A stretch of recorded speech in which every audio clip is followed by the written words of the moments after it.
আসসালামু আলাইকুম। এই মুহূর্তে ব্রাজিল ফুটবল ফ্যান্সদের জন্য ব্রেকিং নিউজ হচ্ছে বিশ্বকাপের আগে ব্রাজিলের আরো একটা ম্যাচ ফিক্সড হয়ে গেছে। এতদিন পর্যন্ত আমরা জানতে পেরেছিলাম যে বিশ্বকাপের আগে ব্রাজিল টোটালি 3টা ম্যাচ খেলবে।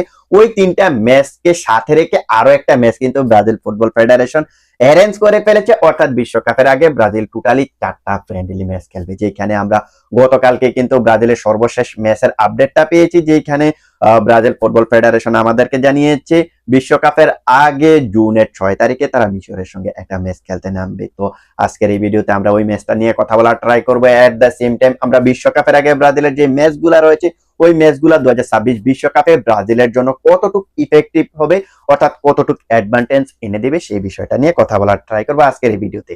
আপনারা সবাই জানেন যে আগামী মাসে ব্রাজিলের ফ্রান্স এবং ক্রোয়েশিয়ার বিপক্ষে দুইটা ম্যাচ রয়েছে, যেখানে আগামী মাসের 27 তারিখে তারা ফ্রান্সের এগেনস্টে এবং আগামী মাসের 31 তারিখে তারা ক্রোয়েশিয়ার এগেনস্টে খেলতে নামবে। এই দুইটা ম্যাচ নিঃসন্দেহে ব্রাজিলের জন্য, অবশ্যই নিঃসন্দেহে ব্রাজিলের জন্য 2026 বিশ্বকাপে ভালো একটা অ্যাডভান্টেজ এনে দিবে, তাতে কোনো সন্দেহ নেই। এখন আপনারা প্রশ্ন করতে পারেন যে সেটা কিভাবে।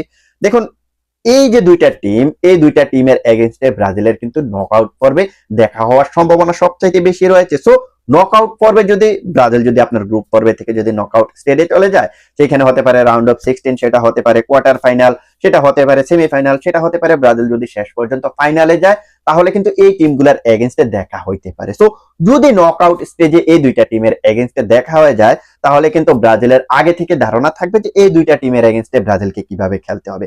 আমরা কিন্তু দেখতে পাইছি 2022 বিশ্বকাপে ব্রাজিল ক্রোয়েশিয়ার এগেনস্টে পেনাল্টি শুট আউটে হেরে বিদায় নিয়েছিল, বাট ওই টিমের এগেনস্টে কিন্তু এর আগে ব্রাজিল ফ্রেন্ডলি ম্যাচ তেমন একটা খেলে নাই, যার কারণে ব্রাজিল কোচ যিনি ছিলেন ওই সময় তার কিন্তু তেমন একটা ধারণা ছিল না, যার কারণে কিন্তু ক্রোয়েশিয়ার এগেনস্টে ব্রাজিল শেষ পর্যন্ত হেরে কিন্তু বিদায় নিয়েছে। তো এখন এই দুইটা টিমের এগেনস্টে যে ব্রাজিল খেলতেছে বিশ্বকাপের আগে, যেহেতু এই দুইটা টিমের এগেনস্টে ব্রাজিলের ম্যাচ রয়েছে, সেই অনুযায়ী তাদের সঙ্গে যদি কোয়ার্টার ফাইনাল, সেমিফাইনাল কিংবা নকআউট স্টেজে যদি দেখা হয়ে যায়, তাহলে কিন্তু আগে থেকেই ধারণা থাকবে যে এই দুইটা টিমকে কিভাবে হ্যান্ডেল করতে হবে। সো এই হিসেব করলে কিন্তু ব্রাজিলের অবশ্যই 2026 বিশ্বকাপে অ্যাডভান্টেজ থাকবে, অবশ্যই এই দুইটা টিমের এগেইনস্টে কিন্তু অ্যাডভান্টেজ থাকবে।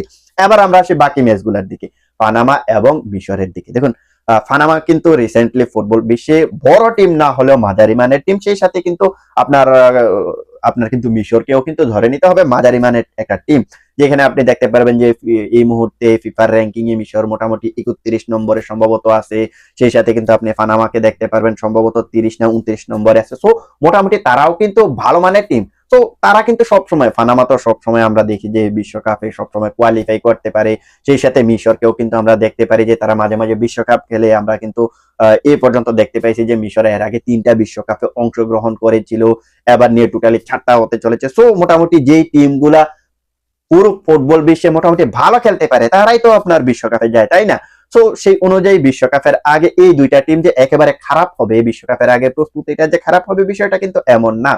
আমরা কিন্তু বিশ্বকাপের আগে ব্রাজিলের ঘরের মাঠে একেবারে শেষ যেই ম্যাচটা হবে, সেটা কিন্তু দেখতে পারবো যে পানামার এগেইনস্টে হবে। বিশ্বকাপের আগে ব্রাজিল নিজেদের ঘরের মাঠে মারাকানা স্টেডিয়ামে খেলে তারপরে কিন্তু বিশ্বকাপের উদ্দেশ্যে রওনা দিবে। আর ওইখানে গিয়ে, যুক্তরাষ্ট্রে গিয়ে ব্রাজিলের যে কাজটা হবে সেটা হচ্ছে ওইখানে তারা ক্যাম্প করবে। ক্যাম্প করার পরে ওর মিশরের এগেইনস্টে যে ম্যাচটা রয়েছে ওইটার জন্য প্রস্তুতি নিবে এবং জুনের 6 তারিখে কিন্তু মিশরের এগেইনস্টে খেলতে নামবে।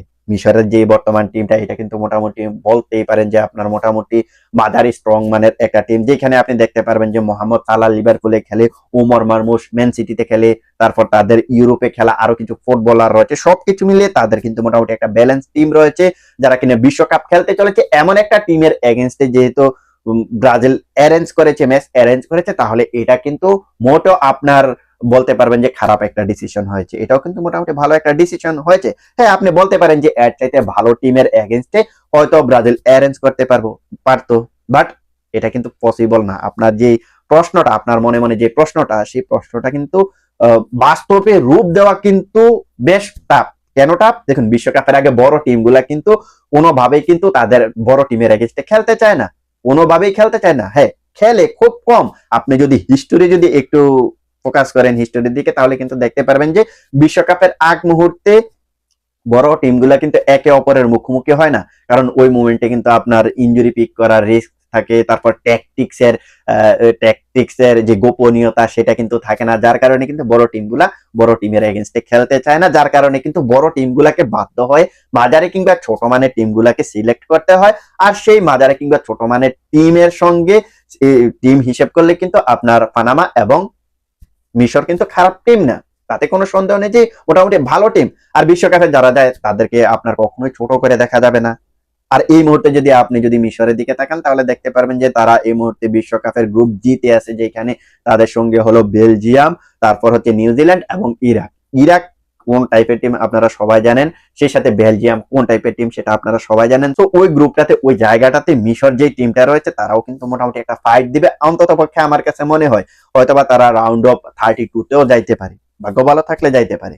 তো সবকিছু মিলিয়ে এই মুহূর্তে বিশ্বকাপের আগে ব্রাজিলের যে ম্যাচ গুলা রয়েছে ওই ম্যাচ গুলা নিয়ে আমার ব্যক্তিগত যে ওপিনিয়ন, সবগুলা ম্যাচ আমার কাছে অন্তত পক্ষে মনে হয় যে ব্রাজিল ফুটবল ফেডারেশন যে ফিক্সড করেছে আমার কাছে মনে হয় যে গুড ডিসিশনই তাদের জন্য হয়েছে।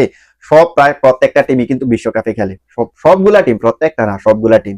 ফ্রান্স তো বিশ্বকাপ খেলে, ক্রোয়েশিয়া তো বিশ্বকাপ খেলে, পানামাও সবসময় বিশ্বকাপ খেলে, সেই সাথে এখন যে মিশরের সঙ্গে অ্যারেঞ্জ করেছে সেই মিশরও কিন্তু বিশ্বকাপে জায়গা করে নিয়েছে। সো সবকিছু মিলিয়ে বিশ্বকাপে খেলে এমন টিমের এগেনস্টে যেহেতু ব্রাজিল ম্যাচগুলা সিলেক্ট করেছে, ব্রাজিলের ম্যাচগুলা ফিক্সড করেছে, সেই অনুযায়ী আপনি কিন্তু এই ডিসিশন গুলাকে কোনোভাবেই খারাপ বলতে পারবেন না। এই ব্যাপারে আপনাদের মতামত কি, যেটা আপনারা কমেন্ট সেকশনে জানাতে পারেন।